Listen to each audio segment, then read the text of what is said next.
इस वीडियो में हम 20 एमसीक्यूज सॉल्व करेंगे रिग्रेशन एनालिसिस के बारे में। First, the method of least square dictates that we choose a regression line where sum of square deviation of a point from the line, suppose y cap कोई भी line है और ये y एक point है, उसका सम ऑफ स्क्वायर डेविएशन जो है वो मिनिमम होना चाहिए। जैसा कि आप जानते हैं कि जो रिग्रेशन एनालिसिस है ये थ्योरी ऑफ लीस्ट स्क्वायर पे बेस करती है। इसमें हम एक स्ट्रेट लाइन होती है जो कि मेथड ऑफ लीस्ट स्क्वायर के थ्रू हम फाइंड करते हैं a और b की वैल्यू। ये इसकी इक्वेशन होती है। जैसे y ये हमारे पास डिपेंडेंट वेरिएबल है, a हमारे पास इंटरसेप्ट होगा, प्लस b हमारे पास स्लोप होगा, x हमारे पास इंडिपेंडेंट वेरिएबल होगा और प्लस एरर टर्म। ये मैथमेटिकल फॉर्म है रिग्रेशन एनालिसिस, रिग्रेशन टेक्निक, ये इस पे बेस करती है। y जो है y ये डिपेंडेंट वेरिएबल होता है। इसकी अगर हम डेली लाइफ से एग्जांपल लें तो ऐसे होगी, जैसे बर्फ़ की सेल है, वो किस पे डिपेंड करेगी, जितना दिन हॉट यानी गर्म होगा।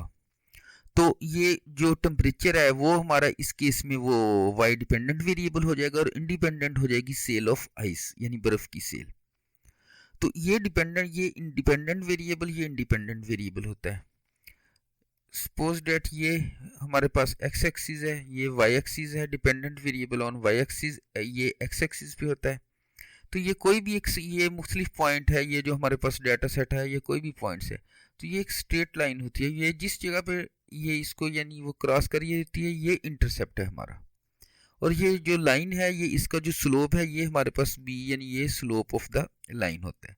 a और b की वैल्यू फाइंड करते हैं, x की वैल्यू यहाँ पे पुट करते हैं। तो हमारे पास ये e जो है ये एरर टर्म होती है, जो मतलब अगर वैल्यूज एग्जैक्टली ऑन लाइन हो तो एरर टर्म जो है वो ज़ीरो होगी, अदरवाइज यहाँ पे वो कुछ एरर फाइंड है, जैसे ये पॉइंट्स हैं।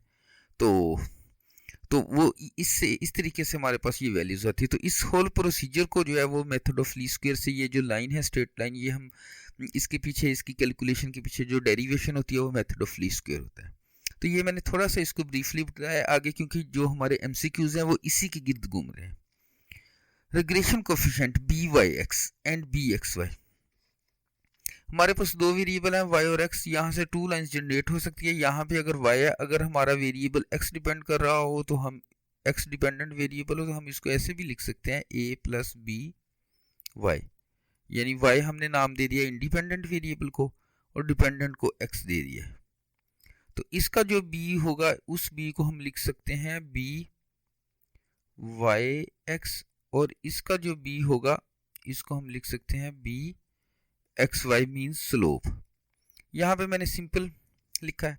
तो अगर टू रिग्रेशन लाइंस हो तो ये डिफ्रेंशिएट करने के लिए हम इसको बी वाई और बी एक्स लिख सकते हैं।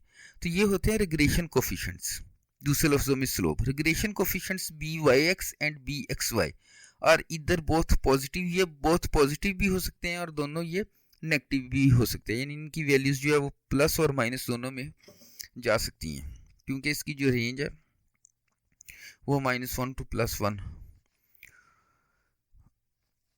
The regression line always, regression line, ये जो रिग्रेशन लाइन है ये हमेशा जो गुजरती है ये x बार और y बार, यानी जो x का जो बार जो इनका जो मीन होगा उसमें से लाजमी ये x का जो बार होगा और ये जो y बार होगा ये इसमें से जो इनकी जो एवरेज होगी उसमें से ये लाजमी गुजरेगी।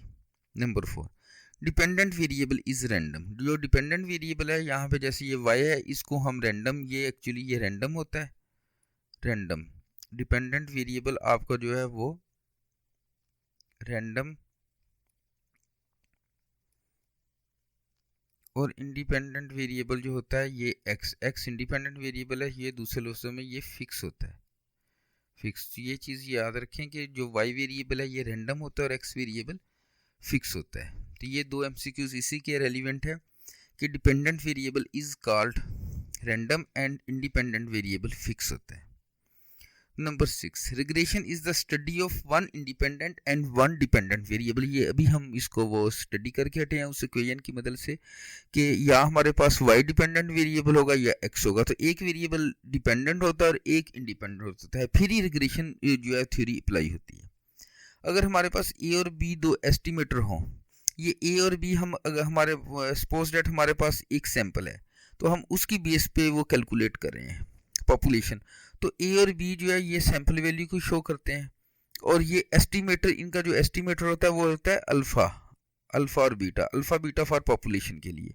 तो ए और b are estimator of alpha beta. जब हम ए और बी कैलकुलेट करते हैं तो ए जो एक्चुअली हमने एस्टिमेट किया, क्या किया, जो पॉपुलेशन का अल्फ़ा और beta. Sum of y minus y cap is also zero. आपके पास कोई भी y वैल्यूज़ हैं और उसके बाद आपने वो जो मतलब ये y वैल्यूज़ जैसे कोई भी हैं, आपने जो आपकी जो रिग्रेशन इक्वेशन है y इज इक्वल टू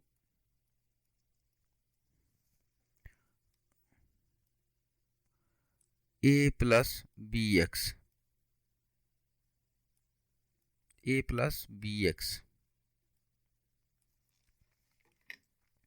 ये प्लस एरर टर्म आ गई।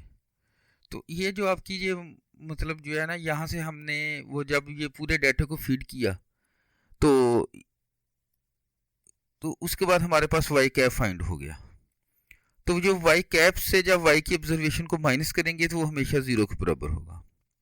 When the dependent variable of a regression problem is plotted against the independent variable, ये आपका रिग्रेशन जैसे वैसे मैंने बनाई थी, ये इंडिपेंडेंट वेरिएबल x है, y dependent variable y on y axis होता है।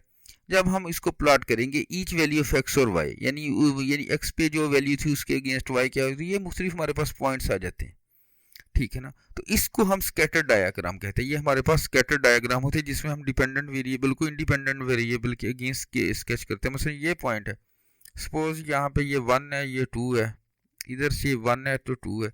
तो ये जो पॉइंट है ये x पे भी 2 की वैल्यू रखता है और y पे भी 2 ऑब्जर्वेशन रखता है। तो ये इस तरह, यानी ये जो हम जब हम पॉइंट्स को प्लॉट करते हैं डिपेंडेंट और इंडिपेंडेंट वेरिएबल को अगेंस्ट, तो ये हमारे पास स्कैटर डायग्राम बन जाती है।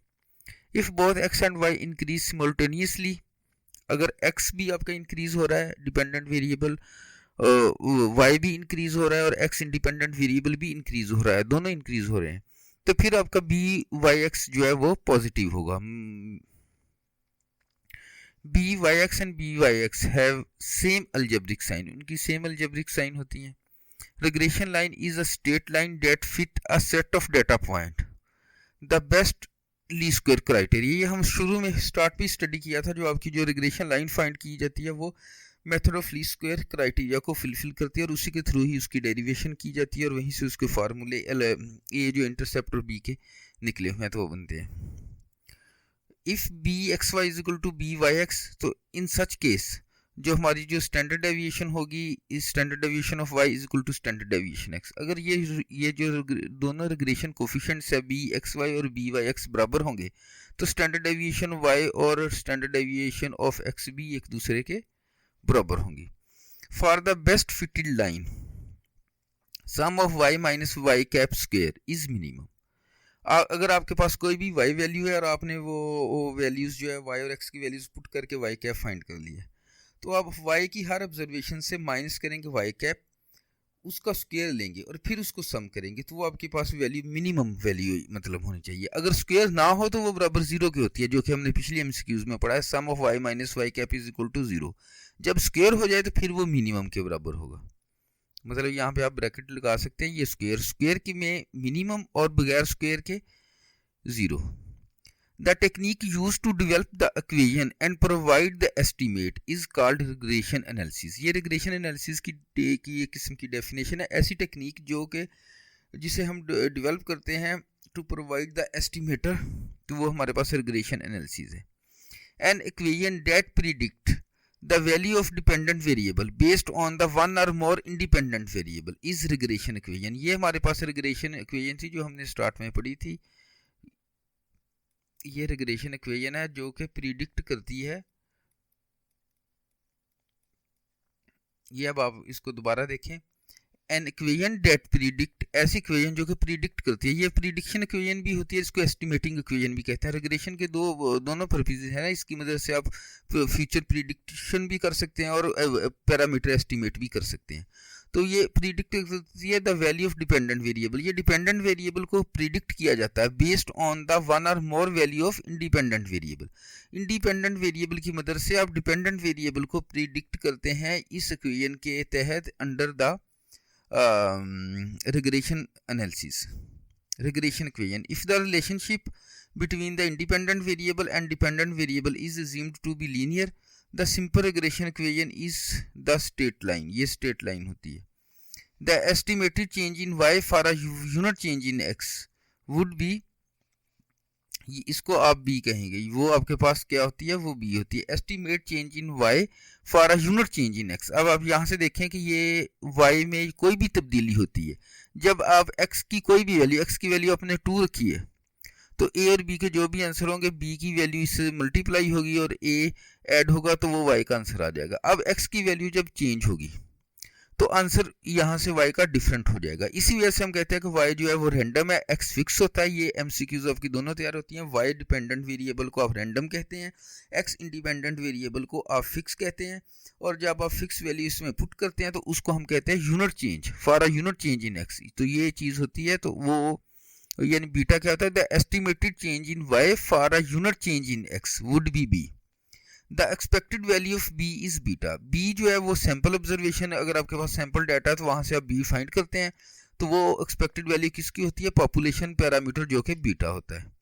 उसके बाद if y is equal to 100 minus 5x और x आपके पास 2 है, अब यहाँ पे आप 2 पुट करें, 10 आंसर आ जाएगा. 100 में से 10, ये जो अब इक्वेशन है इसमें 100 जो है ये आपका इंटरसेप्ट है, ये a है, 100 a है, ये आपका b है जिसे हम कहते हैं रिग्रेशन कोफिशिएंट, ये a या दूसरे लफ्जों में slope of the line b, ये 5 है. तो अब इसमें जब आप 2 पुट करेंगे तो ये 10 आ जाएगा, 100 में से 10 माइनस करेंगे तो आपका आंसर कितना हो जाएगा, 90 हो जाएगा. अगर आपको वीडियो पसंद हो तो प्लीज़ इसको लाइक करें और चैनल को सब्सक्राइब करें. आपको इस पे स्टैटिस्टिक्स के और बहुत सारे लेक्चर्स और रेगुलर MCQs की वीडियोस मिलती रहेंगी. Thanks for watching.